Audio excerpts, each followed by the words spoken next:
নমস্কাৰ দূৰদৰ্শন অসমৰ সমূহ দৰ্শকক প্ৰীতিৰ সম্ভাষণ জনাই মই অৰ্পণা কলিতাই আৰম্ভ কৰিবলৈ ওলাইছোঁ দূৰদৰ্শন অসমৰ নিবেদিত এক নৱতম অনুষ্ঠান গৌৰৱময় ঐতিহ্য। গৌৰৱময় ঐতিহ্যৰ আজিৰ প্ৰথম খণ্ডটোত আপোনালোকক লৈ যাবলৈ ওলাইছোঁ বুৰঞ্জীৰ সমলৰে ভৰপূৰ মহাবাহু ব্ৰহ্মপুত্ৰ নৈৰ উত্তৰ পাৰে অৱস্থিত ঐতিহাসিক উত্তৰ গুৱাহাটীলৈ। গতিকে আহক ঐতিহ্যময় উত্তৰ গুৱাহাটীলৈ যাওঁ আৰু ইতিহাসৰ পাতনি মেলোঁ। গুৱাহাটী মহানগৰীৰ পৰা প্ৰায় 25 কিলোমিটাৰ দূৰত্বত মহাবাহু ব্ৰহ্মপুত্ৰ নৈৰ উত্তৰ পাৰে ইতিহাস প্ৰসিদ্ধ উত্তৰ গুৱাহাটী নগৰ অৱস্থিত। পূৰ্বে উত্তৰ গুৱাহাটী বুলি এখন সুকীয়া ঠাই নাছিল। গুৱাহাটী নামেৰে গুৱাহাটীৰ বিপৰীতে ব্ৰহ্মপুত্ৰৰ উত্তৰ পাৰৰ এক বৃহৎ অঞ্চলকে সূচোৱা হৈছিল। দৰ্শকসকল, ইতিহাসৰ পম খেদি ঐতিহ্যময় গৌৰৱৰ আঁত ধৰি মই আহি পালোহি ঐতিহাসিক উত্তৰ গুৱাহাটীৰ ৰজাদুৱাৰ অঞ্চলত। আপোনালোকক জনাই দিব বিচাৰিছোঁ যে আজি আমি ঐতিহাসিক উত্তৰ গুৱাহাটীৰ কিছু বুৰঞ্জী প্ৰসিদ্ধ ঠাইৰ লগতে আপোনালোকক চিনাকি কৰাই দিবলৈ ওলাইছোঁ ঐতিহাসিক কানাই বৰাশী শিলালিপিৰ সৈতে। আচলতে এই কানাই বৰশী শিলালিপি হয়নো কি আৰু লগতে কিহৰ বাবে প্ৰসিদ্ধ, এই আটাইবোৰ কথা আজি আপোনালোকক জনাবলৈ চেষ্টা কৰিম। কোৱা হয় যে আদিমধ্য আৰু মধ্যযুগৰ অসম ইতিহাস অধ্যয়নৰ এক উপাদান হ'ল কানাই বৰশী শিলালিপি।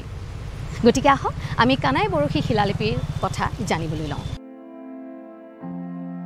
এসময়ত এই চিৰসেউজ উত্তৰ গুৱাহাটী দুৰ্জয়া নামেৰে জনাজাত আছিল আৰু 1260 খ্ৰীষ্টাব্দৰ বিখ্যাত পাল বংশৰ সময়ৰ পুৰণি কামৰূপ ৰাজ্যৰ ৰাজধানী আছিল।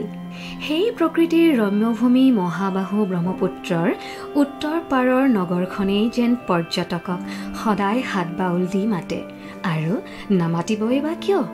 কাৰণ এই ইতিহাস প্ৰসিদ্ধ উত্তৰ গুৱাহাটীৰ মঠ মন্দিৰ শিলালিপি আদিয়ে ৰজাদিনীয়া স্বাক্ষৰ বহন কৰি আহিছে।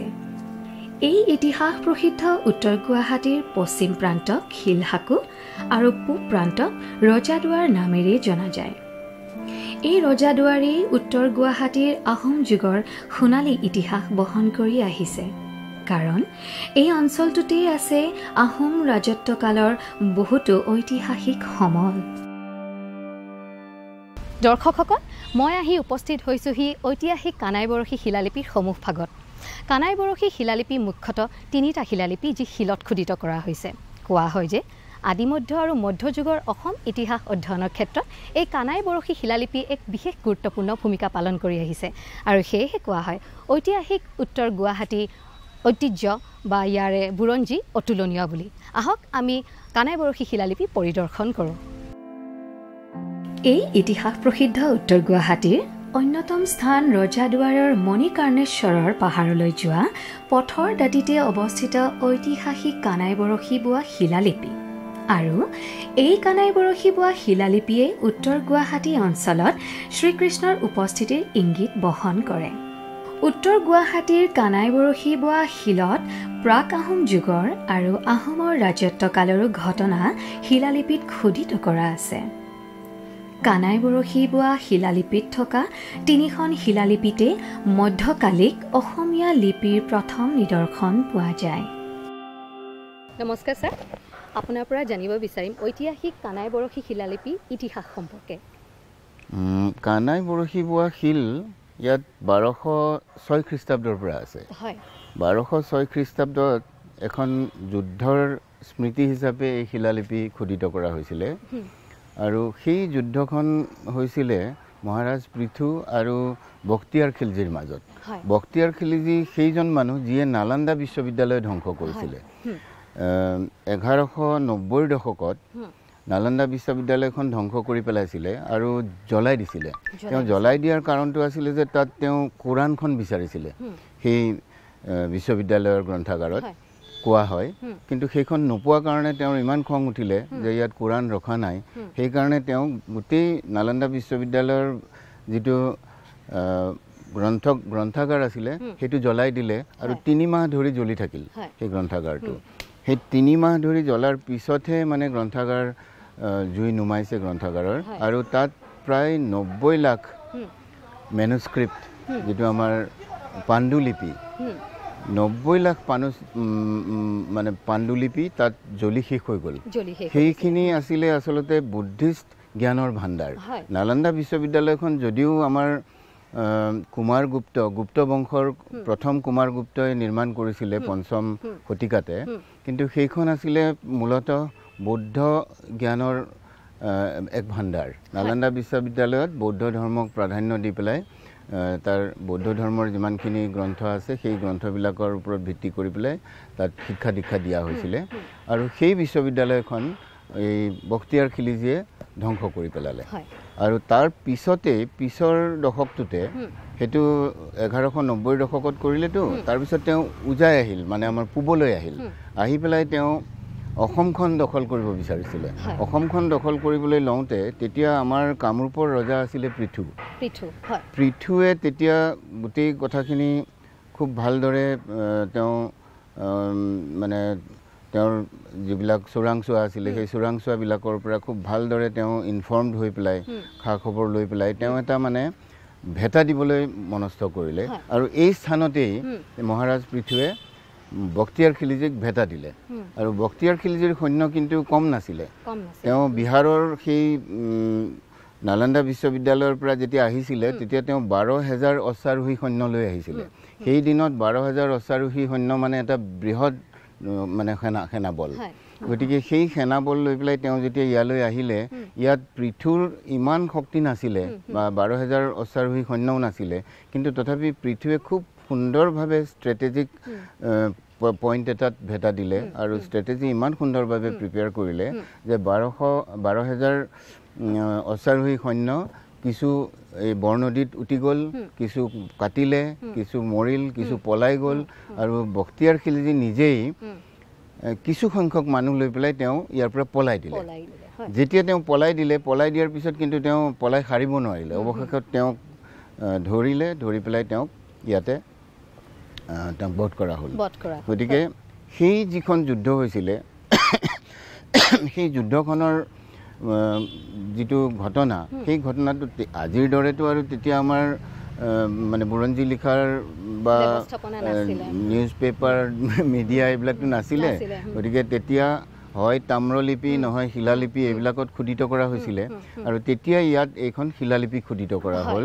আৰু তাতেই খুব চমুকৈ সেই যুদ্ধখনৰ বৰ্ণনাটো দি থোৱা হ'ল। আৰু তাতে সেই সময়ত সংস্কৃত পণ্ডিতবিলাকে এইবিলাক কাম কৰিছিলে। গতিকে তেওঁলোকে তেতিয়া বৰ বেলেগ ধৰণে গণনা কৰিছিলে। মানে আমাৰ যেনেকৈ আমি 1206 খ্ৰীষ্টাব্দত বুলি ক'ম, তেওঁলোকে 1206 খ্ৰীষ্টাব্দটো পোনে পোনে কৈ নিদিয়ে। তেওঁলোকে অলপমান ক্ৰিপ্টিকেলি কয়। তাৰমানে তেওঁলোকে সংখ্যাবিলাক তেনেকুৱাকৈ চাকে, তুৰুগে, যুগ্মেছে, মধুমাছে এনেকুৱা ধৰণে তেওঁলোকে এনেকুৱা কিছুমান বৰ্ণনা দিয়ে, যাৰ ফলত আমি সেইবোৰ যেতিয়া আমি পুনৰুদ্ধাৰ কৰিবলগীয়া হয় তেতিয়া গৈ পেলাই আমি 1206 খ্ৰীষ্টাব্দটো পাওঁ। গতিকে সেই 1206 খ্ৰীষ্টাব্দত পৃথুৱে বখতিয়াৰ খিলিজীক পৰাস্ত কৰাৰ ঠাই এইখনেই, এই বুলি পেলাই ইয়াত শিলালিপিত উল্লেখ কৰা থাকে। তাৰপিছত ইয়াত আৰু এটা কথা হ'ল যে মহাৰাজ পৃথুৰ পিছত চক্ৰধ্বজ সিংহৰ দিনত তেতিয়াও ইয়াত যিটো আমাৰ গড় বুলি কয়, গড় মাৰিছিলে। দুটাকৈ গড় মাৰিছিলে। এটা মাৰিছিলে 1665 খ্ৰীষ্টাব্দত, আৰু তাৰ ঠিক দুবছৰ পিছত 1667 খ্ৰীষ্টাব্দত আন এটা গড় মাৰিছিলে। আৰু সেই সময়ত যিসকল ৰজাৰ মন্ত্ৰীবৰ্গ আছিলে, বুঢ়া গোহাঁই, বৰ গোহাঁই, ফুকন এনেকুৱা ধৰণৰ, সেইসকলে এই কামৰ তদাৰক কৰিছিলে। গতিকে সেই কথাখিনিও এই পিছৰ দুখন শিলালিপিত লিখা আছে। গতিকে যদিও আমাৰ কোৱা হয় কানাই বৰশী বোৱা শিল, এই কানাই বৰশী বোৱা শিল বুলি ক'লে যদিও আমাৰ এই 1206 খ্ৰীষ্টাব্দৰ যিখন শিলালিপি সেইখনক বুজায়, তাৰ লগতে আৰু দুখন শিলালিপি ইয়াত আছে। গতিকে ইয়াত মুঠতে 3খন শিলালিপি খোদিত হৈ আছে। ঠাইখন অলপমান হয়তো ষ্ট্ৰেটেজিকেলি ইম্পৰ্টেণ্ট আছিলে। আৰু ইয়াত যিখিনি শিলৰ কোৱালিটি, এই শিলবিলাক আমাৰ এনে সৰ্বসাধাৰণ শিলৰ নিচিনা শিল নহয়। আমাৰ সাধাৰণতে যিবিলাক শিল আমাৰ অসমৰ শিল, সেই শিলবিলাক যথেষ্ট কোমল শিল। আৰু সেইবিলাক শিলৰ তুলনাত আমাৰ ইয়াৰে এই শিলখিনি কিছু কঠিন শিল। অৱশ্যে আমাৰ দক্ষিণ ভাৰতৰ শিলৰ নিচিনা গ্ৰেনাইট শিলৰ নিচিনা নহয়, কিন্তু তথাপিও ইয়াত মানে যথেষ্ট কঠিন শিল। আৰু সেইকাৰণে ইয়াত বোধহয় খোদাই কৰিবৰ কাৰণে, এনগ্ৰেভ কৰিবৰ কাৰণে, হয়তো সুচল কাৰণে ইয়াতে খোদিত কৰা হৈছিল। কোৱা বাহুল্য মাথো যে আদিমধ্য আৰু মধ্যযুগৰ অসমৰ ইতিহাস অধ্যয়নৰ অন্যতম গুৰুত্বপূৰ্ণ উপাদান হৈছে উত্তৰ গুৱাহাটীৰ কানাই বৰশী বোৱা শিলত খোদিত এই নথি তিনিখন। সেইবাবেই উত্তৰ গুৱাহাটীৰ ঐতিহাসিক গুৰুত্ব তুলনাবিহীন। 1127 শকত খোদিত কানাই বৰশী বোৱা শিলালিপিৰ পৰা এইটো কথা স্পষ্ট হয় যে পাল বংশীয় ৰজাসকলৰ ৰাজধানী উত্তৰ গুৱাহাটীত 1260 সকলৈকে অৰ্থাৎ কমতাপুৰলৈ ৰাজধানী নোযোৱালৈকেই আছিল। ৰজাদুৱাৰতে বখতিয়াৰ খিলজীৰ তুৰ্কী সেনা বাহিনীক 1127 শকত কামৰূপৰ ৰজা নীলধ্বজ, যাৰ অন্য নাম পৃথু, তেওঁ পৰাস্ত কৰাৰ কথা এই শিলত খোদিত কৰা আছে। এনেধৰণে শাক্কে তুৰংগ যুগস্মে মধুমাস ত্ৰয়োদশে কামৰূপং সমাগত্য তুৰস্কা ক্ষয়মায়ুষ। স্যাৰ, আমি জনাত কানাই মানে কৃষ্ণ। ইয়াতে কৃষ্ণই বৰশী বৈছিলে নেকি? এই কথাবিলাক আচলতে লোক সংস্কৃতিৰ বিষয় দেই। আমাৰ অসমৰ বিভিন্ন অঞ্চলত আমাৰ যিবিলাক এপিক্স আছে, ৰামায়ণ বা মহাভাৰত, এইবিলাকৰ লগত মানে সম্পৰ্ক স্থাপন কৰাৰ এটা প্ৰৱণতা অকল অসমতেই নহয়, গোটেই ভাৰতবৰ্ষ তথা এই সাউথ ইষ্ট এছিয়ান কাণ্ট্ৰি যিমানবিলাক আছে আমাৰ, এই আটাইবিলাকতে ৰামায়ণ মহাভাৰতৰ লগত মানে সম্পৰ্ক স্থাপন কৰাৰ প্ৰৱণতা এটা আছে। আৰু ৰামায়ণ আৰু মহাভাৰত ইমানেই পপুলাৰ আছিলে যে ই ভাৰতবৰ্ষৰ পৰা সাউথ ইষ্ট এছিয়ান কাণ্ট্ৰিবিলাকত প্ৰচলিত হৈছিলে।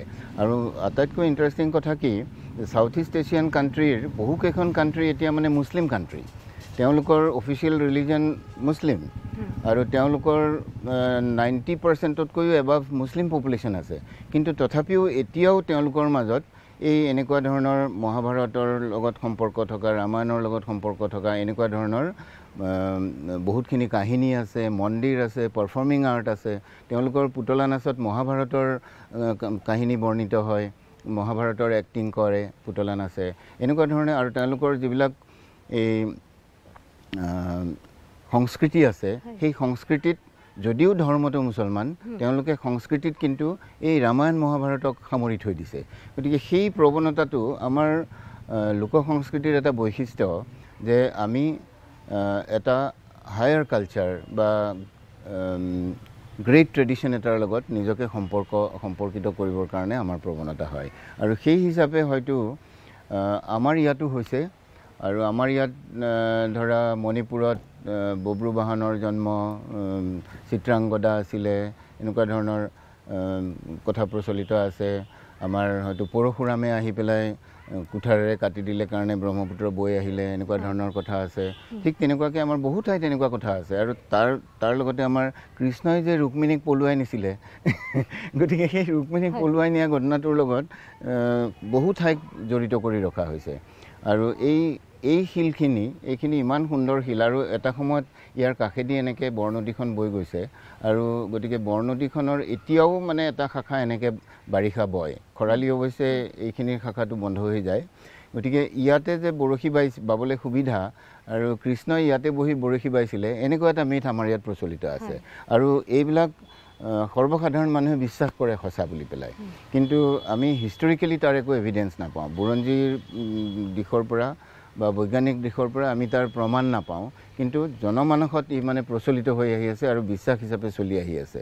গতিকে ইয়াত শ্ৰীকৃষ্ণই বহি বৰশী বাইছিলে, সেইটো বিশ্বাসৰ কাৰণে সেই যিটো শিলত বহি বৰশী বাইছিলে সেই শিলটো কানাই বৰশী বোৱা শিল বুলি পেলাই প্ৰচলিত। কিন্তু তাতেই পিছত এই শিলালিপিখন খোদিত হৈছে।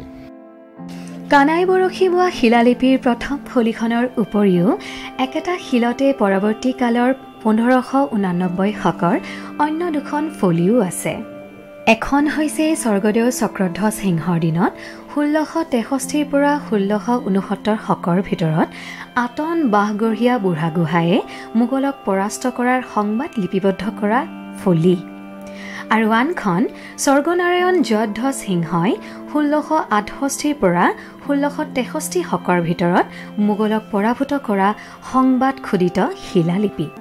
উল্লেখযোগ্য যে বৰ্তমানলৈ 1127 শকৰ কানাই বৰশী বোৱা শিলালিপিখনেই লুইতপৰীয়া লিপিত লিখা প্ৰথম শিলালেখ। এই যুদ্ধখন ইয়াতেই কিয় ঘটিলে? এইটো প্ৰশ্নৰ উত্তৰ দিবলৈ গ'লে আচলতে ইয়াৰ যিটো মানে ভৌগোলিক অৱস্থিতি এইটোৱে এটা প্ৰধান কাৰণ বুলি ক'ব লাগিব। কাৰণ আমাৰ ব্ৰহ্মপুত্ৰ উপত্যকাখন এনেই ঠেক আৰু ইয়াত এই অঞ্চলটোত গুৱাহাটী অঞ্চলটোত ব্ৰহ্মপুত্ৰ উপত্যকাত যথেষ্ট ঠেক আৰু ইয়াত ব্ৰহ্মপুত্ৰখন এটা ডাঙৰ বাধা আৰু তাৰ পাৰৰ অংশৰে যদি যাবলগীয়া হয় সৈন্য সামন্ত, যদি বক্তিয়াৰ খিলজীৰ সৈন্য যদি এইফালেদি যাবলগীয়া হয় বা মোগলৰ সৈন্য যদি যাবলগীয়া হয় তেতিয়াহ'লে তেওঁলোকে খুব ঠেক বাট এটাৰে যাবলগীয়া নিচিনা অৱস্থা। কাৰণ আমাৰ ব্ৰহ্মপুত্ৰ নদীৰ পৰা ইফালে দক্ষিণে শিলা ৰেঞ্জ, শিলা পাহাৰবিলাক আছে, গতিকে আকৌ সিফালে উত্তৰে গ'লেও মেঘালয়ৰ পাহাৰবিলাক আছে। গতিকে এনেকৈ খুব ঠেক ঠাইৰ মাজেদি যাবলগীয়া হয় আৰু ইয়াত ব্ৰহ্মপুত্ৰৰো গতি খুব মানে খৰ। গতিকে আহোমসকলৰ আৰু আমাৰ অসমৰ সৈন্যসকলৰ এই স্থলপথতকৈ জলপথৰ যুদ্ধত তেওঁলোকৰ পাৰ্গতালী আছিলে। গতিকে তেওঁলোকে আহি ইয়াতে মানে শিবিৰ পাতিব পাৰিছিলে। সিফালে দক্ষিণ গুৱাহাটীত দীপৰ বিলত তেওঁলোকে সেনাৰ চাউনি কৰিছিলে, জান খান্দি লৈ পেলাই, খন্দা জান বুলি যিটো জান আছে সেইটোৰে খান্দি লৈ পেলাই দীপৰ বিলত সংলগ্ন কৰি তাতে তেওঁলোকৰ যুদ্ধ জাহাজবিলাক ৰাখিছিলে বুলি বিশ্বাস আছে। আকৌ সিফালে দীঘলী পুখুৰীও তেনেকৈ সংলগ্ন কৰি পেলাই, জোৰ পুখুৰী সংলগ্ন কৰি এনেকৈ এইবিলাকেদি তেওঁলোকে যুদ্ধ কৰিবৰ কাৰণে ব্ৰহ্মপুত্ৰলৈ ওলাই আহিবৰ কাৰণে ব্যৱস্থা কৰিছিলে। আৰু এইটো পাৰে যিটো অংশ ইয়াত এই ব্ৰহ্মপুত্ৰৰ উপৰিও আমাৰ বৰনদীও আছে, গতিকে বৰনদীখনো এটা ভেটা হয়। গতিকে সেইকাৰণে এই ঠাইখিনিত তেওঁলোকে ভেটা দিবৰ কাৰণে উপযুক্ত ঠাই বুলি বিবেচনা কৰিছিলে। আৰু তেওঁলোকৰ বক্তিয়াৰ খিলজীৰ যিখিনি সৈন্য আছিলে সেইখিনিতো অশ্বাৰোহী সৈন্য আছিলে মষ্টলি, কিন্তু আমাৰ ইয়াত অশ্বাৰোহী সৈন্য নাছিলে। আমাৰ ইয়াত ঘোঁৰাৰ প্ৰচলন খুবেই কম আছিলে, হাতী আছিলে। বৰং একেবাৰে ভাস্কৰ বৰ্মাৰ দিনত আমাৰ হাতী লৈ পেলাই মহাভাৰতত যুদ্ধ কৰিব যোৱাৰ উল্লেখ আছে, কিন্তু ঘোঁৰাৰ আমাৰ প্ৰচলন খুবেই কম আছিলে এইটো অঞ্চলত। গতিকে তেওঁলোকে এই জলপথেদি যুদ্ধ কৰিছিলে কাৰণে তেওঁলোকে এই জলপথৰ কাষে কাষে থকা বৰনদী, ব্ৰহ্মপুত্ৰ এইবিলাকৰ কাষে কাষে থকা অঞ্চলবিলাকত ভেটা দি পেলাই তাতে তেওঁলোকে সৈন্য মানে ভেটিবৰ কাৰণে ব্যৱস্থা কৰিছিলে। খুব প্ৰশস্ত আছিলে। হয় হয় হয় ছাৰ, কানাই বৰশী শিলালিপি বুৰঞ্জীৰ এনে এক প্ৰসিদ্ধ সমল, সেই হিচাপত সংৰক্ষণৰ ক্ষেত্ৰত আপুনি কি ক'ব বিচাৰিব? আমি ইয়ালৈ আহি দেখিবলৈ পোৱা মতে সেই মাত্ৰাত ক'ৰবাত সংৰক্ষণ হোৱা নাই যেন লাগিছে, অকণমান জনাই দিব নেকি? এইটো 1959 চনৰ প্ৰত্নতত্ত্বৰ আইন মতে এইটো সংৰক্ষিত এলেকা ঘোষণা কৰিছিলে। এইটো কাগজত ঘোষণা হয় ঘোষণাবিলাক। আৰু তাৰপিছত মই নিজে দেখা কালতে ইয়াৰ চাৰিওফালে যিটো চৌহদৰ চাৰিওফালে যিবিলাক মানে দেৱাল আছে সেই দেৱালবিলাকো এই যোৱা শতিকাৰ একেবাৰে শেষৰটো দশকতহে হৈ উঠিছে। একেবাৰে বোধহয় 98-99 চনমানতহে বোধহয় দেৱালবিলাক হৈছে। সেই সময়ত আমাৰ গভৰ্ণৰ আছিলে লেফটেনেণ্ট জেনেৰেল অজয় সিং। তেখেতৰ দিনত তেখেতে এইটো চাবলৈ আহিছিলে আৰু মই যিহেতু আনন্দৰাম বৰুৱা ভাষা কলা সাংস্কৃতিক সংস্থা ইয়াৰ জাষ্ট এডজেচেণ্ট যিটো কেম্পাছ তাতেই থাকোঁ, গতিকে তেখেত তাতে গৈ বহিছিলে আৰু এই বিষয়ে কথা বতৰা পাতি তেখেতে মানে ইয়াৰ যিটো পৰিৱেশ সেইটো দেখি পেলাই যথেষ্ট দুখ প্ৰকাশ কৰিছিলে যে ইমান এটা ইম্পৰ্টেণ্ট সমল এইটো ভালদৰে সংৰক্ষণ হোৱা নাই। গতিকে তেওঁ অকণমান ইনিচিয়েটিভ ল'লে আৰু লৈ পেলাই আৰ্কিঅ'লজি বিভাগক এইটো সংৰক্ষণৰ কাৰণে ব্যৱস্থা ল'বলৈ ক'লে আৰু তাৰপিছতে ইয়াৰ চাৰিওফালে দেৱালবিলাক গঠন কৰা হ'ল আৰু গেট দিয়া হ'ল, এখন তোৰণ দিয়া হ'ল, এনেকুৱাকৈ এইবিলাক হৈ উঠিল। এতিয়া কথা হ'ল এই গোটেই বস্তুবিলাকত আচলতে আমাৰ যিটো দেশীয় ব্যৱস্থা এই ব্যৱস্থাটোতে ক'ৰবাত কেৰুণ আছে। আৰু এই স্থানটোৰ যিটো গুৰুত্ব, এই স্থানটোৰ গুৰুত্ব কেৱল পৃথুৱে যে বক্তিয়াৰ খিলজীক পৰাজিত কৰিছিলে একমাত্ৰ সেইটো কাৰণেই নহয়। ইয়াত যিখন শিলালিপি আছে সেই শিলালিপিখন আচলতে অসমীয়া লিপিৰ আটাইতকৈ পুৰণি নিদৰ্শন বুলি ক'ব পাৰি। তাৰ আগতে যিবিলাক লিপি প্ৰয়োগ হৈছিলে তাৰ তুলনাত এতিয়া বৰ্তমানত যিবিলাক আমাৰ আজি 2 শতিকা আগৰ যিবিলাক আমাৰ লিপি, সেই লিপিবিলাকৰ আৰম্ভণি এই কানাই বৰশী শিলালিপিৰ পৰাই আৰম্ভ হ'ব বুলি ক'ব পাৰি। গতিকে সেইফালৰ পৰাও ই যথেষ্ট গুৰুত্বপূৰ্ণ। আৰু শিলালিপিত যিখিনি কথা খোদিত আছে সেইখিনিতো অতি গুৰুত্বপূৰ্ণ হয়েই, কাৰণ ইমান ডাঙৰ এটা ফৌজ, ইমান ডাঙৰ তুৰ্কী আফগান এজন সেনানায়ক, তেওঁৰ 12,000 অশ্বাৰোহী সৈন্যলৈ অহা এজনক যে আমাৰ ইয়াত যে পৰাজিত কৰিব পাৰিছে সেইটোতো কম ডাঙৰ কথা নহয়। আমাৰ অসমৰ আচলতে তেনেধৰণৰ গৌৰৱ কৰিবলগীয়া বহুত কথা আছে। মোগলক 17 বাৰ পৰাজিত কৰা বুলি আমাৰ এটা গৌৰৱ আছে। এবাৰ যদিও আমাৰ 10,000 সৈন্য আলাবৈ ৰণত আমি হেৰুৱাবলগীয়া হৈছিলে, তাৰ পিছতেই কিন্তু আকৌ তেওঁলোকক পৰাস্ত কৰি পেলাই আমাৰ পুনৰুদ্ধাৰ কৰা হৈছিলে আৰু তেওঁলোকক খেদি পঠিওৱা হৈছিলে। আমাৰ ৰামসিংহৰ ওচৰত নতি স্বীকাৰ কৰা নহ'ল। গতিকে লাচিত বৰফুকনৰ যি শৌৰ্য বীৰ্য সেইখিনি যিদৰে আমাৰ হোৱা নাই, মানে ভালদৰে প্ৰচাৰ বা তাৰ সংৰক্ষণ একো হোৱা নাই, এতিয়াহে কিছু কিছু হ'বলৈ ধৰিছে। এতিয়া অলপতে অতি সম্প্ৰতি লাচিত বৰফুকনৰ 400 বছৰীয়া জয়ন্তী পাতিলে, দিল্লীত গৈ কিবা কিবি কৰিলে। এইবিলাক কৰাৰ পিছত অলপ গোটেই দেশৰ মানুহে লাচিত বৰফুকনৰ নামটো জনা হৈছে, কিন্তু পৃথুৰ নামটো এতিয়াও জনা হোৱা নাই। পৃথুৰ নামটো জনা হোৱাৰ কাৰণে যিখিনি কৰিবলগীয়া সেইখিনি কৰিব পাৰিলেহে সংৰক্ষণ প্ৰকৃততে হৈছে বুলি ক'ব পাৰি। অৱশ্যে অতি সম্প্ৰতি আমাৰ এজন বুৰঞ্জীৰ অধ্যাপকে, তেওঁ দিল্লীৰ এখন বিশ্ববিদ্যালয়ত এতিয়া অধ্যাপনা কৰি আছে, ডক্টৰ ৰক্তিম পাটৰ, তেওঁ এখন গ্ৰন্থ একেবাৰে এক্সক্লুচিভলি এই যুদ্ধখনৰ ওপৰতে লিখিছে। এই শিলালিপিক কেন্দ্ৰ কৰি পেলাই এই যুদ্ধখনৰ ওপৰতে পৃথুৰ বিষয়ে তেওঁ এখন গ্ৰন্থ লিখিছে আৰু সেইখন গ্ৰন্থ এতিয়া বিদ্যুৎ সমাজত প্ৰচলিত হৈছে, কিন্তু সৰ্বসাধাৰণৰ মাজলৈ যোৱা নাই। গতিকে ইয়াক সৰ্বসাধাৰণৰ মাজলৈ নিবৰ কাৰণে যিবিলাক প্ৰচেষ্টা লাগে, সেই ধৰণৰ প্ৰচেষ্টা কিছুমান ল'ব লাগিব। সেইবিলাক আমাৰ বিদ্যুৎ সমাজেও ল'ব লাগিব আৰু চৰকাৰেও ল'ব লাগিব, আমাৰ শিক্ষা ব্যৱস্থাত সোমোৱাব লাগিব। আমাৰ শিক্ষা ব্যৱস্থাত যেতিয়া স্কুলীয়া শিক্ষাত যেতিয়া সোমাব, তেতিয়াহে সৰ্বসাধাৰণ ছাত্ৰ ছাত্ৰীয়ে গম পাব আৰু তাৰ পিছতহে তেওঁলোকৰ উৎসুকতা জাগৃত হ'ব। এনেই আমি ইমান বেছি মানে হিষ্ট্ৰী কনচিয়াছ, বুৰঞ্জীৰ প্ৰতি আমাৰ ইমান কনচিয়াছনেছ নাই সাধাৰণ মানুহৰ। সকলোৱে পেটৰ ভাত মুঠিৰ কাৰণে চিন্তা কৰি থাকে। গতিকে এইবিলাক যদি কৰা হয়, তেতিয়াহ'লে এটা দিশত ইয়াৰ সংৰক্ষণ হৈছে বুলি ক'ব পাৰি। আৰু আনটো হ'ল আমাৰ এই যিখিনি শিলালিপি আছে, এই শিলালিপিখিনিৰ শিলৰ মই আগতেই কৈছোঁ যে এইখিনি ইমান কঠিন শিলো নহয়, দক্ষিণ ভাৰতীয় গ্ৰেনাইট শিলৰ দৰে নহয়। গতিকে ইয়াৰ ৱেৰ এণ্ড টিয়াৰ আছে, ই মানে ৰ'দ বৰষুণত ইয়াৰ অৱক্ষয় আছে। আৰু এতিয়া যিবিলাক আখৰ আছে, সেই আখৰবিলাক বহু পৰিমাণে মানে অস্পষ্ট হৈ গৈছে, এই ক্ষয় গৈছে আখৰবিলাক। গতিকে সেইবিলাকক যদি কিবা বৈজ্ঞানিক প্ৰক্ৰিয়াৰে তাক মানে পুনৰুদ্ধাৰ কৰি, তাক মানে ৰিক্ৰিয়েট কৰি, পুনৰ নিৰ্মাণ কৰি যদি কিবা কৰিব পৰা যায়, তেতিয়াহ'লে হয়তো ইয়াৰ সংৰক্ষণ হৈছে বুলি ক'ব পাৰি। আৰু সংৰক্ষণটো এনেকৈ মুকলিকৈ কৰাৰ উপৰিও আমাৰ বোধহয় সংগ্ৰহালয়তো ৰাখিব পাৰি এইবিলাক, বা ইয়াৰ ৰেপ্লিকা ৰাখিব পাৰি এনেধৰণে। ইয়াতে তুমি দেখিবা যে কেইখনমান ফলক একদম খুব সুন্দৰকৈ গ্ৰেনাইট পাথৰৰ ওপৰত মানে আমাৰ ধাতুত লিখি উলিয়াইছে, কাটি উলিয়াইছে, কিন্তু সেইকেইখনৰো এতিয়া মানে অৱস্থা পঢ়িব নোৱাৰা হৈছে। তাত থকা আখৰবিলাক এতিয়া অস্পষ্ট হৈ গৈছে। গতিকে এইবিলাক মানে এবাৰ কৰি থ'লে আমাৰ যুগ যুগৰ কাৰণে হৈ নাযায়। গতিকে ইয়াক আকৌ মানে সময়ে সময়ে তাৰ ৰিপেয়াৰ, ৰিন'ভেশ্যন এইবিলাক কৰি থাকিবলগীয়া হয়। গতিকে সেইবিলাক কৰাৰ কাৰণে আমাৰ এটা বিভাগো আছে, আৰ্কিঅ'লজি বিভাগটো। গতিকে আৰ্কিঅ'লজি বিভাগৰো কিছুমান হয়তো সীমাবদ্ধতা আছে, তেওঁলোকে তথাপি যিখিনি পাৰে কৰে। তেওঁলোকে ইয়াত এজন কৰ্মচাৰীও ৰাখিছে এইটো চাফ চিকুণকৈ ৰখাৰ বাবে, আৰু মাজে মাজে তেওঁলোকৰ মানুহো আহি চোৱা চিতা কৰে, এনেধৰণে কৰিছে। কিন্তু মই ভাবোঁ যে এইখিনিতকৈও আৰু মানে বেছি প্ৰ'এক্টিভ ধৰণে ইয়াক সংৰক্ষণ কৰাৰ প্ৰয়োজন আছে। ধন্যবাদ ছাৰ, আপুনি ইমান সুন্দৰকৈ কথাখিনি জনালে। আমি জানি নিশ্চয় আপ্লুত হ'লোঁ আৰু দৰ্শকসকলেও লাভান্বিত হ'ব।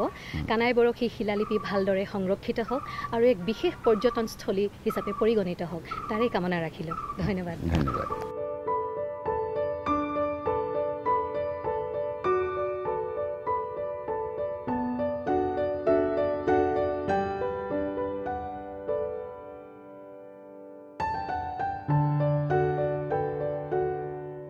কানাই বৰশী বোৱা শিলালিপিৰ স্থানতে অৱস্থিত এটা প্ৰকাণ্ড টিলা সদৃশ শিলাভূমিত বহি তাহানি শ্ৰীকৃষ্ণই একালত বৰশী বোৱা বুলি লোকপ্ৰবাদ আছে।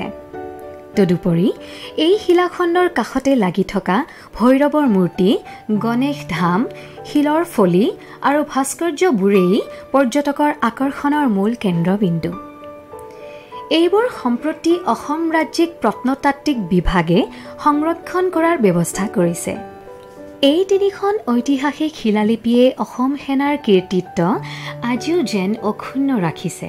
সেয়েহে ইতিহাস প্ৰসিদ্ধ উত্তৰ গুৱাহাটীলৈ বুৰঞ্জীৰ সমল বিচাৰি অহা পৰ্যটক তথা গৱেষকসকলে এবাৰ হ'লেও ঐতিহাসিক কানাই বৰশী বোৱা শিলালিপি দৰ্শন কৰেহি।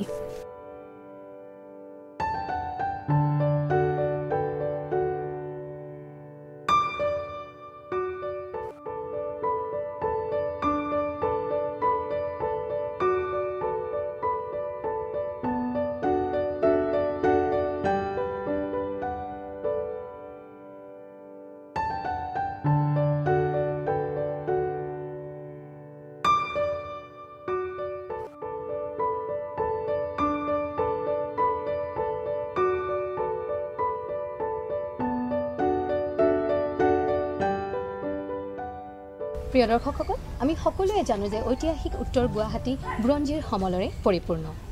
এই ঐতিহাসিক উত্তৰ গুৱাহাটীৰ বুৰঞ্জীৰ সমলেৰে পৰিপূৰ্ণ কিছু স্থানৰ বিষয়ে জানিবলৈ মই কথা পাতিবলৈ ওলাইছোঁ এই অঞ্চলৰ এগৰাকী স্থায়ী বাসিন্দাৰ সৈতে।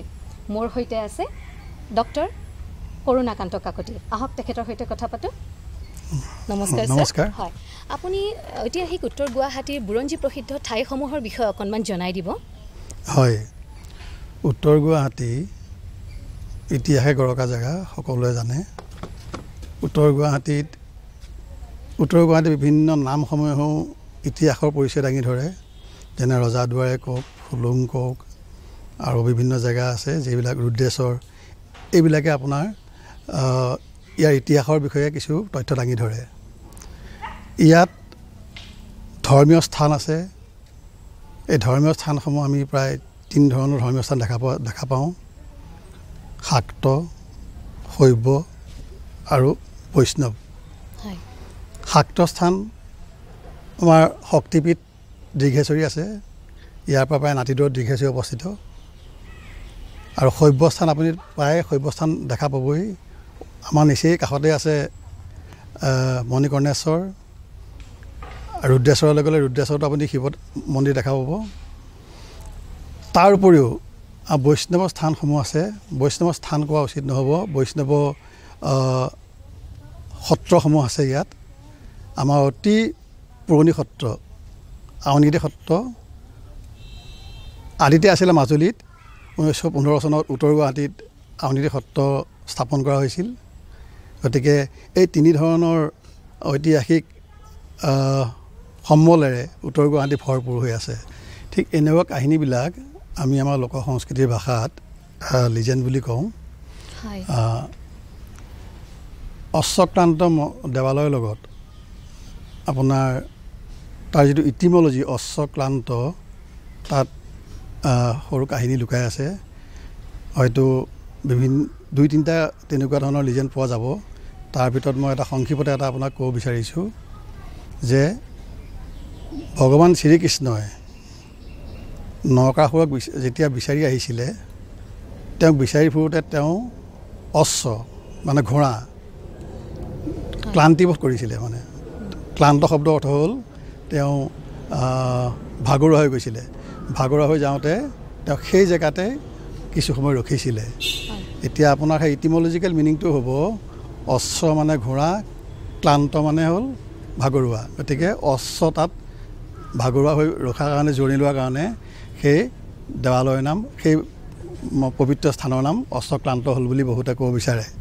আৰু এটা মহাভাৰতৰ লগত তেওঁলোকে এটা কাহিনী লিংক কৰিব বিচাৰিছিলে।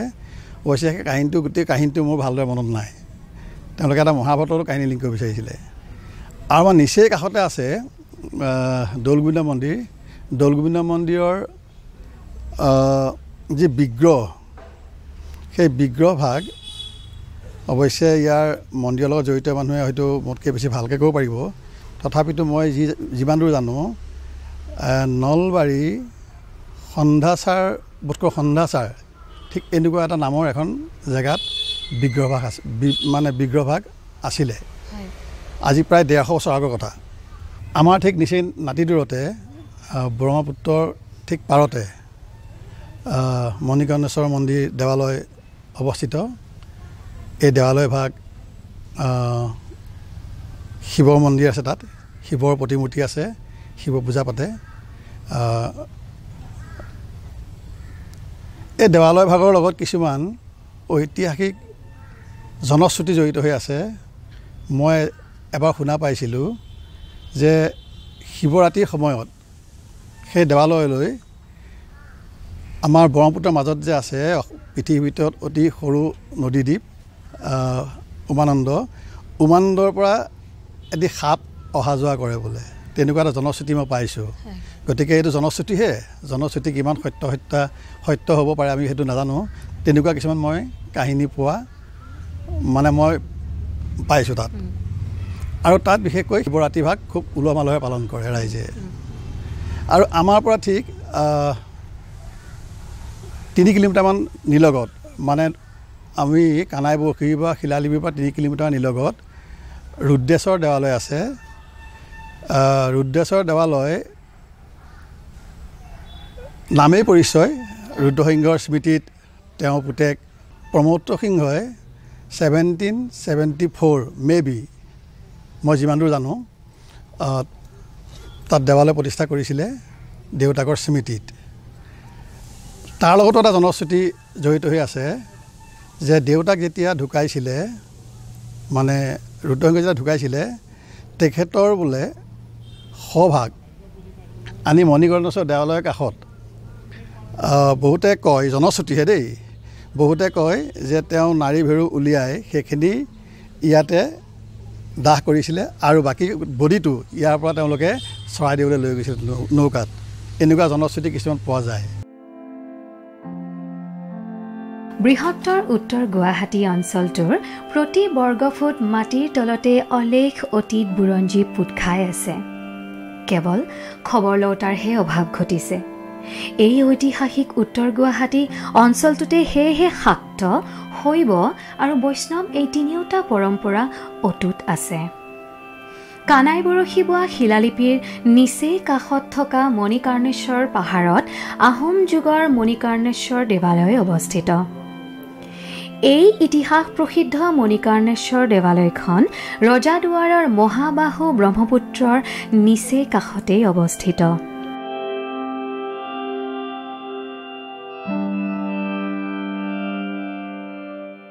দৰ্শকসকল, মই আহি উপস্থিত হৈছোহি ঐতিহাসিক কানাই বৰশী শিলালিপি নিচেই ওচৰতে থকা মণিকৰ্ণেশ্বৰ দেৱালয়ৰ সন্মুখভাগত। আহক আমি ভিতৰলৈ গৈ মণিকৰ্ণেশ্বৰ দেৱালয় পৰিদৰ্শন কৰোঁ।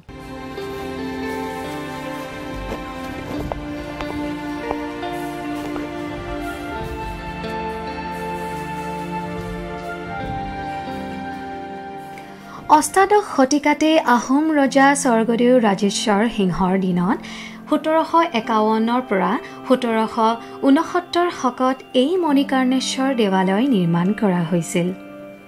মূলতঃ ইটাৰে নিৰ্মিত এই মন্দিৰটো তাৰা সদৃশ শিলৰ মূল ভেটিৰ ওপৰত পুনৰ নিৰ্মাণ কৰা হৈছিল।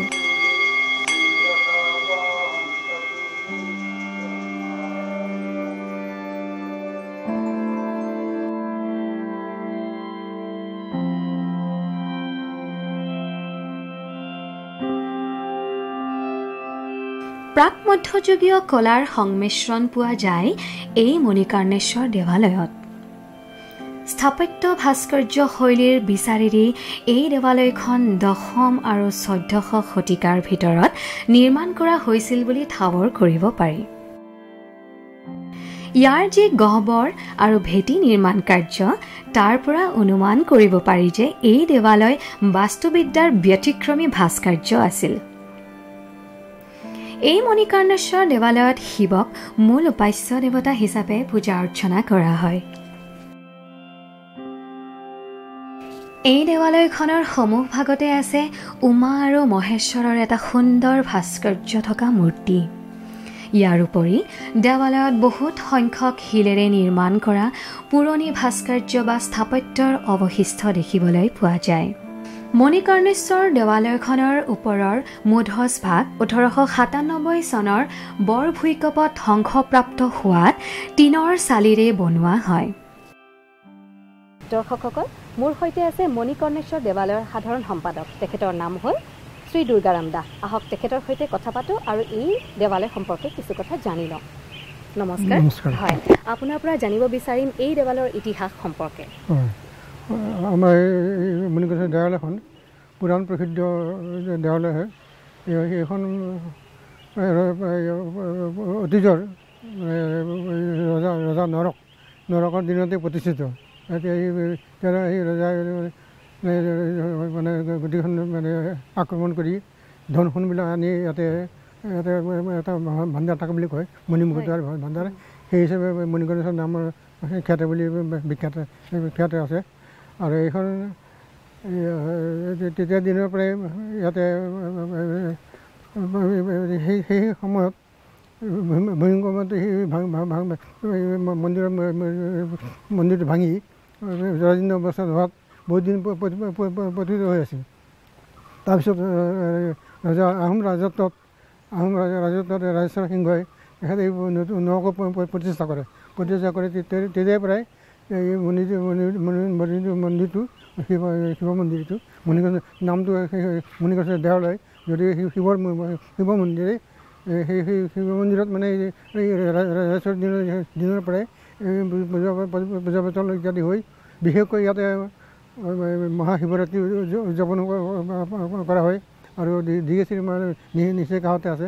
দীঘেশ্বৰী মাৰ তেখেতে দুৰ্গা দেৱী আৰু শিৱ দুয়োজনৰে চ'ত মাহ বা কেতিয়াবা বহাগ মাহত মদন ভঞ্জী তিথিত তেওঁলোকৰ দুয়োজনৰ মিলন হয়। ইয়াতে এটা বিবাহ উৎসৱৰ নিচিনা হয়। আৰু আজিৰ পৰা বলিবমৰ যাত্ৰা আৰম্ভ হ'ব। দীঘেশ্বৰীলৈ কিছু ভক্ত যাব। তাৰপৰা দীঘেশ্বৰীৰ পৰা জল আনি এই শিৱ মন্দিৰত ঢালিব। কালিৰ পৰা মানে এটা উৎসৱমুখৰ পৰিৱেশ এটা হ'ব। স্থানীয় জনশ্ৰুতি অনুসৰি ভগৱান শিৱই দক্ষযজ্ঞৰ পাছত সতীৰ দেহ কঢ়িয়াই লৈ ফুৰোতে জিৰণিৰ বাবে এই মণিকৰ্ণেশ্বৰৰ পাহাৰৰ ওপৰৰ বেলগছৰ তলত জিৰণি লৈছিল। সেই অনুসৰি পাছলৈ ইয়াত মণিকৰ্ণেশ্বৰ দেৱালয় প্ৰতিষ্ঠা হয়। আকৌ কালিকা পুৰাণ মতে নৰকাসুৰে ৰাজ্য জয় কৰি মূল্যৱান ধন সোণ মণি মুকুতা আদি ইয়াতে পাহাৰৰ আকৃতিত জমা কৰি থৈছিল আৰু কালক্ৰমত ই মণিকৰ্ণেশ্বৰ নাম পায়। এই মণিকৰ্ণেশ্বৰৰ দেৱালয়লৈ শিৱৰাত্ৰি আৰু শাওণ মাহত যথেষ্ট ভক্তৰ আগমন হয়। মহাবাহু ব্ৰহ্মপুত্ৰৰ নৈসৰ্গিক দৃশ্য তথা মনোৰম প্ৰাকৃতিক দৃশ্যৰাজিয়ে এই মণিকৰ্ণেশ্বৰ দেৱালয়খন পৰ্যটকৰ বাবে যেন এক অপূৰ্ব মাত্ৰা প্ৰদান কৰিছে। বৰ্তমান অসম চৰকাৰৰ প্ৰত্নতাত্ত্বিক বিভাগে এই দেৱালয়খন সংৰক্ষিত কৰিছে। আমিও আশা ৰাখিছোঁ যে কিছু যোগাযোগৰ ব্যৱস্থা উন্নীতকৰণ কৰিলেই এই ঐতিহ্যমণ্ডিত মণিকৰ্ণেশ্বৰ দেৱালয়খন পৰ্যটকৰ ক্ষেত্ৰত এক সুকীয়া মাত্ৰা প্ৰদান কৰিব।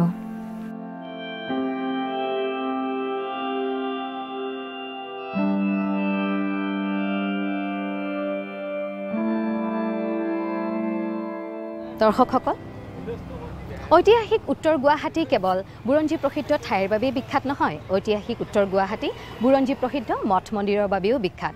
সেই অনুসৰি বৰ্তমান মই উপস্থিত হৈছোঁহি উত্তৰ গুৱাহাটীৰ অন্যতম শক্তিপীঠ শ্ৰী শ্ৰী দীৰ্ঘেশ্বৰী দেৱালয়ৰ সন্মুখভাগত। আহক ভিতৰলৈ গৈ শ্ৰী শ্ৰী দীৰ্ঘেশ্বৰী দেৱালয়ৰ ইতিহাসৰ পাতনি মেলোঁ। আহক। ঐতিহ্যময় উত্তৰ গুৱাহাটীৰ ৰজাদুৱাৰৰ পৰা নাতিদূৰৈত অৱস্থিত অসমৰ অন্যতম শক্তিপীঠ শ্ৰী দীৰ্ঘেশ্বৰী দেৱালয়। আহোম ৰজা শিৱসিংহৰ ৰাজত্বকালত খ্ৰীষ্টপূৰ্ব 1714 তৰুণ দুৱৰা বৰফুকনৰ তত্ত্বাৱধানত দীৰ্ঘেশ্বৰী দেৱালয় স্থাপিত হয়। এই দীৰ্ঘেশ্বৰী দেৱালয়ৰ শিলেৰে তৈয়াৰী ভাস্কৰ্যসমূহ চালে চকু ৰোৱা।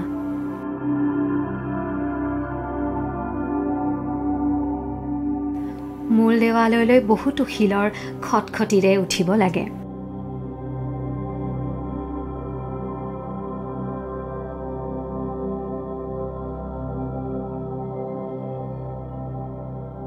দেৱালয়ৰ সমূহভাগতে শিলত কটা এটা বৃহদাকাৰ গণেশৰ মূৰ্তি আছে আৰু ই যেন মা দীৰ্ঘেশ্বৰী দেৱালয়লৈ স্বাগতমহে জনায়।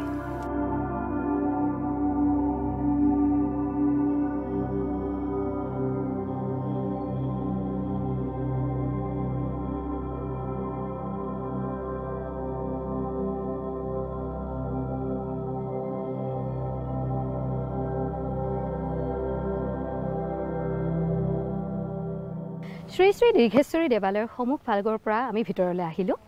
ইয়ালৈ আহি সঁচাকৈ মই আপ্লুত হ'লোঁ। চাৰিওফালে প্ৰকৃতিয়ে যেন এক মনোমোহা চাদৰহে পাৰি থৈছে। গছ বিৰিখ চৰাই চিৰিকটিৰ মাত প্ৰতিধ্বনি কেৱল।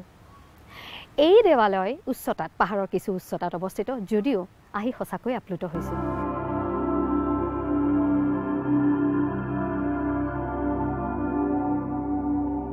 শ্ৰী শ্ৰী দীৰ্ঘেশ্বৰী দেৱালয়ৰ বাহিৰত দেৱীৰ পদযুগল আৰু দেৱালয়ৰ গৰ্ভত মা শ্ৰী দীৰ্ঘেশ্বৰীৰ মূৰ্তি বিৰাজমান। কথিত আছে যে মাৰ্কেণ্ড মুনিয়ে এই স্থানতে ধ্যান কৰিছিল আৰু তেওঁৰ ধ্যানত সন্তুষ্ট হৈ দেৱীয়ে তেওঁক দেখা দি বৰদান দিছিল।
আমাৰ ইয়াৰ ইতিহাস সম্পৰ্কে ক'বলৈ গ'লে আমাৰ আচলতে এইখন মানে আহোমৰ হেৰি মানে মাৰ্কেণ্ডমুনি আশ্ৰম আছিল। মাৰ্কেণ্ডমুনি ইয়াত বহি পেলাই মাৰ্কেণ্ডই তাৰমানে মাৰ্কেণ্ড পুৰাণখন ৰচনা কৰিছিল আৰু যি সময়ত মাৰ্কেণ্ডই ইয়াত বহি পেলাই তপস্যা কৰিছিল সেই সময়ত দেৱী দুৰ্গাই আহি মাৰ্কেণ্ডক অমৰত্ব বৰদান দিছিল যে তুমি মৰিলেও অজৰ অমৰ আৰু মই মোৰ চিহ্নস্বৰূপে ইয়াত দেখি থাকিবৰ কাৰণে মোৰ ইয়াৰ ভৰিৰ চাপ দুটা থাকি গ'ল। অৰ্থাৎ সেই বৰ্তমান সেই মন্দিৰটোৰ নাম হৈছে দেৱীৰ পদযুগল। সেইটো হৈছে আপোনাৰ দেৱীৰ পদযুগল হয়। আৰু এইখন হৈছে আহোম ৰজাৰ মানে ৰাজৰাজেশ্বৰ সিংহৰ দিনৰ দেৱালয়। আমাৰ পশ্চিমবংগৰ নদিয়া জিলাৰ শান্তিপুৰ ধামৰ পৰা স্বৰ্গীয় হল্যাম ভট্টাচাৰ্য নামৰ বংশধৰসকলক ইয়ালৈকে আনিছিল পূজা পাতল কৰিবৰ কাৰণে। আৰু তেতিয়াৰ দিনৰ পৰা বৰ্তমান এতিয়ালৈকে আমাৰ সেই পূজা পাতলবিলাক এতিয়াও চলি আছে। আৰু তেওঁলোকৰ বংশধৰবিলাকৰ ভিতৰত এজন থাকে পুৰোহিত, একজন থাকে আপোনাৰ দলৈ অৰ্থাৎ ছেক্ৰেটাৰী। তেওঁলোকৰ জৰিয়তে দেৱালয়খন পৰিচালনা কৰা হয়। আৰু আমাৰ মেনেজিং কমিটি আছে কমিটিটো আমাৰ গোটেই দেৱালয়খন পৰিচালনা কৰে। আমাৰ ইয়াত দুজন আমি পুৰোহিত আছোঁ, এজন আমাৰ ৰান্ধনী আছে, তাৰপিছত আমাৰ এজন দলৈ আছে আৰু অন্যান্য আমাৰ কৰ্মচাৰী আছে ভৰালিকা ইত্যাদি কৰি পেলাই। আৰু আমাৰ এজন কমিটি এটা আছে ইয়াত মানে দেৱালয়খন পৰিচালনা কৰিবৰ কাৰণে। আমাৰ ইয়াত বাৰ্ষিক পূজা হিচাপে দেৱী দুৰ্গা পূজা হয়, কালী পূজা হয়, গণেশ পূজা হয়, শিৱৰাত্ৰি হয়, মনসা পূজা হয়। এইখিনি হৈছে আমাৰ বাৰ্ষিক পূজা। তাৰ উপৰিও আমাৰ নিত্য নৈমিত্তিক পূজা হয়। আমাৰ নিত্য পূজা হিচাপে আমাৰ দুৰ্গা পূজা হয়, শিৱ পূজা হয়, তাৰপিছত কালী পূজা হয়, আমাৰ আপোনাৰ বিষ্ণু পূজা হয়। মানে গোটেই পূজাখিনি আমি নিত্য নৈমিত্তিক হিচাপে পূজা কৰিব লাগে।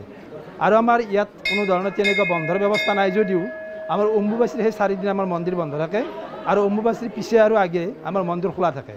আমাৰ দুৰ্গা পূজা হয় আমাৰ সপ্তমীৰ পৰা অষ্টমী, নৱমী, দশমী হয়। ইয়াৰ পৰা ষষ্ঠীৰ দিনা আমাৰ বেলবৰ্ধন হয়, বেলবৰ্ধন আমন্ত্ৰণৰ দিৱস। আৰু সপ্তমীৰ দিনা আমাৰ যথেষ্ট মানুহৰ মানে সমাগম হয়।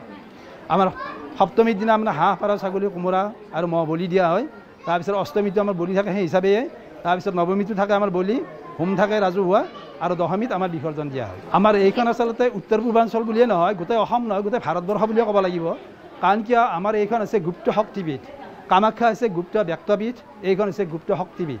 এইখনৰ বিষয়ে য'তে ত'তে লিখা নাযায় বা নাপায়, কোনো মানুহে নাপায়। আমাৰ ধৰি লওক ইয়াৰ ওচৰ পাজৰ আমাৰ গুৱাহাটীৰ মানুহে আমাৰ এই মন্দিৰটোৰ বিষয়ে নাজানে। এইকাৰণে যে গুপ্ত শক্তিপীঠ কাৰণে ইয়াৰ বিষয়ে নাজানে যে এইখনৰ বিষয়ে জানিব লাগিলে আপুনি যোগিনী তন্ত্ৰ আৰু মাৰ্কেণ্ড পুৰাণ পঢ়িব লাগিব, নতুবা আপোনাৰ বিষ্ণু পুৰাণ পঢ়িব লাগিব, বা যিকোনো পুৰাণে নহওক তাৰমানে সকলো পুৰাণতে ইয়াৰ বিষয়ে উল্লেখ কৰা আছে। ঐতিহ্যময় উত্তৰ গুৱাহাটীৰ এই শ্ৰী শ্ৰী দীৰ্ঘেশ্বৰী দেৱালয়ৰ চাৰিওফালৰ মনোৰম প্ৰাকৃতিক দৃশ্যৰাজিয়ে পৰ্যটকসকলক সদায় হাত বাউল দি মাতে।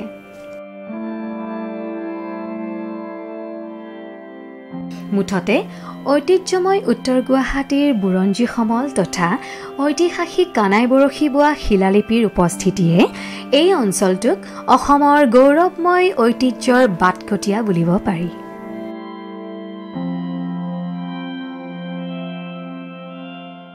দৰ্শকসকল, গৌৰৱময় ঐতিহ্যৰ আজিৰ এই খণ্ডটিত আমি একেলগে পৰিদৰ্শন কৰিলোঁ ঐতিহাসিক উত্তৰ গুৱাহাটীত অৱস্থিত কানাই বৰশী শিলালিপি, লগতে বুৰঞ্জী প্ৰসিদ্ধ ঠাইসমূহ আৰু লগতে মঠ মন্দিৰসমূহ।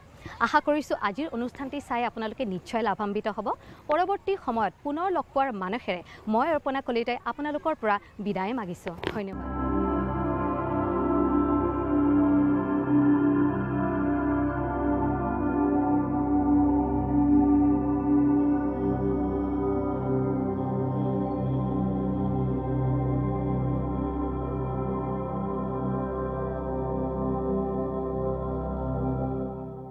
Thank you.